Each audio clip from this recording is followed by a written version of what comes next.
Clip number 649۔ اس clip میں آپ قرآن پاک کی سورہ حجر کی آیت نمبر 75 سے 79 تک کی تلاوت، ترجمہ اور تفسیر قرآن صراط الجنان سماعت فرمائیں گے۔ بسم اللہ الرحمن الرحیم۔ ترجمہ، اللہ کے نام سے شروع جو نہایت مہربان رحمت والا ہے۔ ان فی ذالک لآیات للمتوسمین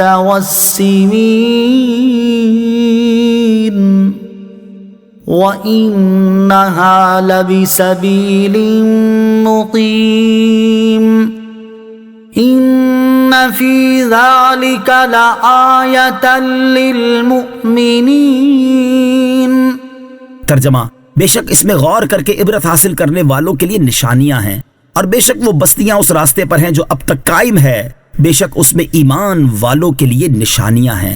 ان فی ذالک، بے شک اس میں، یعنی حضرت لوط علیہ السلام کی قوم کا ان کے مہمانوں کی بے حرمتی کرنے کا قصد کرنے اور ان کی بستیوں کو الٹ دیے جانے اور ان پر پتھروں کی بارش ہونے میں غور کر کے عبرت حاصل کرنے والوں کے لیے نشانیاں ہیں، جن کے ذریعے وہ حق کی حقیقت پر استدلال کر سکتے ہیں۔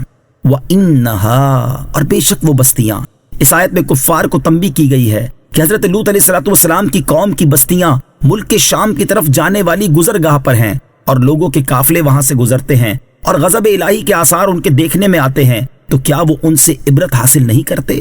ان فی ذالک لآیہ، بے شک اس میں نشانیاں ہیں، یعنی ان بستیوں کے آثار جو کہ وہاں سے گزرنے والوں کے مشاہدے میں آتے ہیں، ان میں اللہ تعالیٰ اور اس کے رسول پر ایمان لانے والوں کے لیے نشانیاں ہیں کہ وہ انہیں دیکھ کر پہچان جاتے ہیں کہ یہ کوئی اتفاقی واقعہ نہیں، بلکہ جس عذاب کی وجہ سے ان کے شہر اجڑ گئے وہ ان کے برے کاموں کی وجہ سے ان پر آیا تھا۔ اس سے معلوم ہوا کہ ایمان اور دین، عقل اور فراست اللہ تعالیٰ کی بہت بڑی نعمت ہے، کیونکہ اس سے تقوی اور طہارت نصیب ہوتی ہے۔ بے عقل، غافل اور کافر ایسے واقعات کو اتفاقی یا آسمانی تاثیرات سے مانتا ہے، جیسا کہ آج بھی دیکھا جا رہا ہے، لیکن عقل مند مومن ان کو مخلوق کی بد عملی کا نتیجہ جان کر دل میں اللہ تعالیٰ کا خوف پیدا کرتا ہے۔ وَإِن كَانَ أَصْحَابُ الْأَيْكَةِ لَظَالِمِينَ فَانْتَقَمْنَا مِنْهُمْ وَإِنَّهُمَا لَبِإِمَامٍ مُبِينٍ۔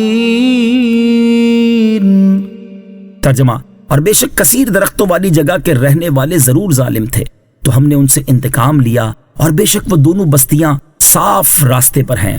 وَإِن كَانَ أَصْحَابُ الْأَيْكَةِ، اور بے شک کثیر درختوں والی جگہ کے رہنے والے۔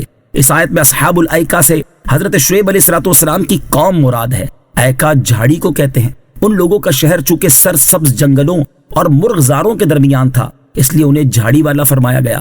اللہ تعالیٰ نے حضرت شعیب علیہ السلام کو ان پر رسول بنا کر بھیجا، اور ان لوگوں نے نافرمانی کی اور حضرت شعیب علیہ السلام کو جھٹلایا، تو اللہ تعالیٰ نے انہیں ہلاک کر دیا۔ ان کا واقعہ سورہ شعراء میں بھی مذکور ہے۔ فَانْتَقَمْنَا مِنْهُمْ، تو ہم نے ان سے انتقام لیا، یعنی ہم نے عذاب بھیج کر انہیں ہلاک کر دیا۔ اور بے شک قوم لوط کے اور اصحاب ایکا کے شہر صاف راستے پر ہیں، جہاں سے آدمی گزرتے اور دیکھتے ہیں، تو اے اہل مکہ، تم انہیں دیکھ کر کیوں عبرت حاصل نہیں کرتے؟